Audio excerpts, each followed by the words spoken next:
two 18-year-olds shot and killed outside a home in Springport Township yesterday had criminal records. Our investigation into the shootings found both Matthew McMillan and Hunter Lentz pleaded guilty to larceny charges within the last 8 months.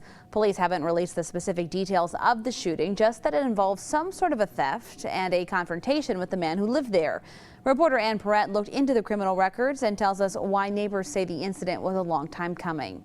18-year-olds Hunter Lentz and Matthew McMillan of Jackson County were shot dead Wednesday. Police say what appeared to be a theft led to a deadly confrontation with the man who lived in the home. We're still waiting results from our autopsy and then also results from the Michigan State Police Crime Lab. The teens' bodies were found in the yard of the home on the 13,000 block of Town Road. And Jackson County court records show this wasn't their first run-in with the law. Lentz was charged just last month with larceny. He also has a defective equipment charge, 2 seatbelt violations, and a no proof of insurance violation. McMillan's most recent charge was larceny in September of 2015, and prior to that, breaking and entering, a weapons charge, and possession of marijuana. Police have yet to determine if they or the shooter did anything wrong Wednesday. And we're still trying to put that together. The incident did occur on the outside of the residence, and then we're still trying to determine what happened prior to that. It was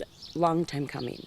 If people are going to keep breaking in, people are going to defend themselves. Just down the street, Marty Williams is looking to move back to Lansing. The first week we were here, the Springport cops pulled up and forewarned us that quads and other stuff was being stolen. 3 years later, she's been the target a number of times. Chicken coop door was ripped off, windows broken out of vehicles, dents in vehicles. So she installed 8 cameras around her home. So they quit letting the air out of my tires, siphoning my gas, and stealing the tools, but when are they going to ever go away?